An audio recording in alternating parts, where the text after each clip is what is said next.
No, so ngayon, no, pag-usapan natin itong tungkol sa mga tao no, na patuloy pa rin naniniwala kahit pa no, na yung mga pinapasukan nilang mga religion is false doktrina, yung mga doktrina na tinuturo nila doon. No? So yung mga tao na ganito na matindi pa rin talaga yung pagkapit nila dito. No? Marami mga religion na nagsitayuan ngayon no, na mag-ingat kayo diyan. Paniwalaan nyo ang nakasulat sa Biblia. Paniwalaan nyo, sundin nyo, basahin nyo. Bago nyo tanggapin yung mga sinasabi ng mga church leader nyo, saliksikin nyo kung ano ang nakasulat sa Biblia.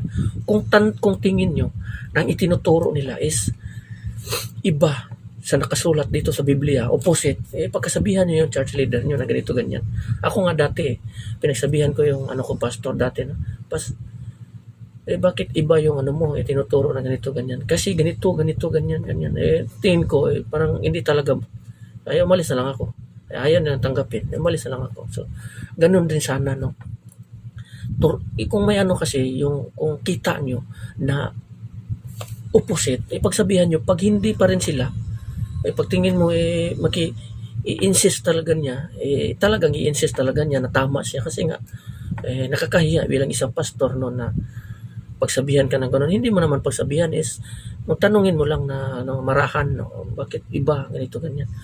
Kung yung tao na yan ayaw niyang makinig, gusto niya i-insist talaga no na tama siya, umalis ka na lang diyan kaysa naman na patuloy ka mamumuhay diyan sa kasinungalingan ng mga doktrina nila na non-biblical na no, lumabas na talaga sa Biblia no, yung mga turo nila.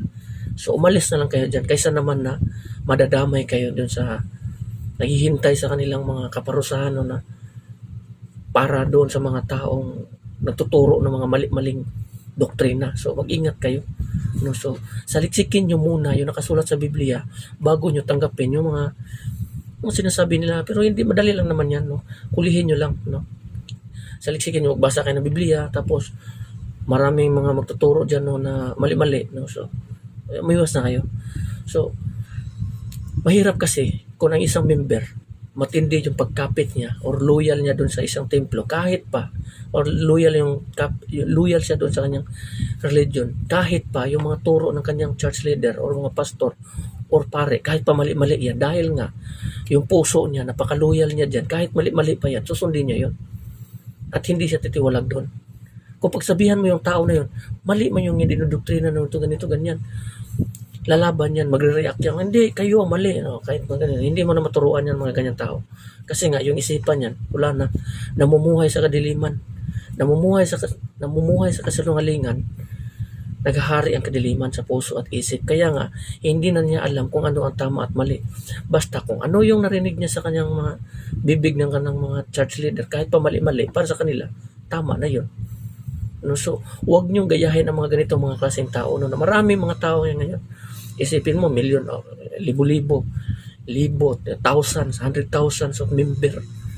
No? So, malinlang mo, millions, malinlang mo yan.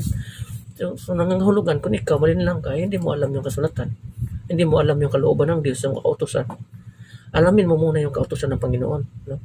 So, kung kita mo talaga na false religion, false doctrine, umalis ka. Huwag ka manatili dyan. Huwag ka manatili kasi yun baka yung religion na yan is nagiging pintuan yan patungo sa kapahamakan. Huwag mong sayangin ang buhay mo. Huwag mong iaksaya yung buhay mo diyan. May Biblia, lagi niyo tatandaan. Ako. Mahirap pa naman kaibigan, no. Ang Biblia kasi laging nagsasabi yan patungkol sa impyerno. Mahirap ang impyerno. Huwag mong idagdag yung sarili mo doon. No. Huwag mong idagdag yung sarili mo no doon sa kapahamakan na yun. Hindi maganda doon sa lugar na yun. Place of torment yan. Place of torment. No? So mag-ingat kayo dyan. Mundo yan ng mga patay. Yan ang tinatawag doon sa Old Testament no, na mundo ng mga patay. No? Mag-ingat kayo dyan. So dito naman sa New Testament, sa Revelation is ito ay hell na talaga. No? Lake of fire. No? So mag-ingat kayo. Wag saliksikin nyo na maigi yung Biblia.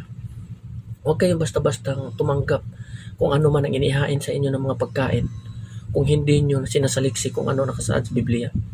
Maraming bawal dyan. Huwag kayong magreklamo, ay dami namang bawal nito. Bakit sa religion na yan, walang bawal? Hindi ang religion ang nagbabawal yan, kundi ang kautusan at kasalita ng Panginoon.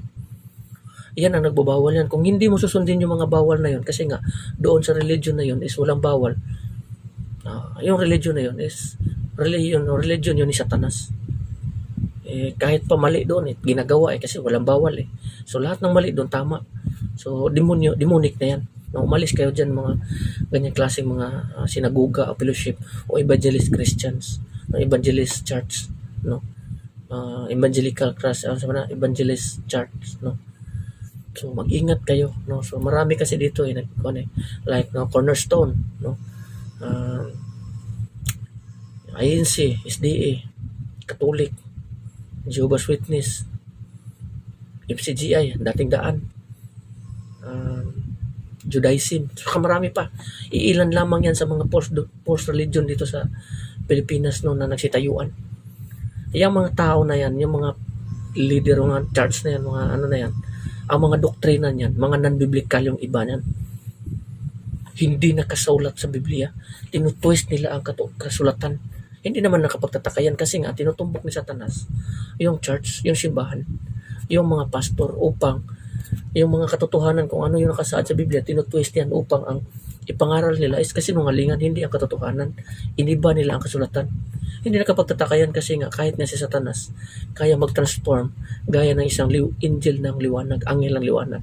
Kaya yung mga tao niya rin, hindi rin kapagtataka na kaya rin no, na magkunwari no, na kala mo mga lingkod ng Panginoon. Hindi lahat ng nagsitayuan dyan nagtuturo ng salita ng Panginoon at kautusan ng Diyos. Hindi lahat. Hindi lahat. Kaya mag-ingat kayo. Kaya nga saliksikin nyo nakasulat sa Biblia. And as long as nandito yun, saliksikin nyo at malalaman nyo ang katotohanan upang hindi kayo malinlang sa mga diskarte at paikot-ikot ng mga sikreto ni Satanas. No? So hanggang dito na lang. No? Maraming salamat din. God bless everyone. Amen.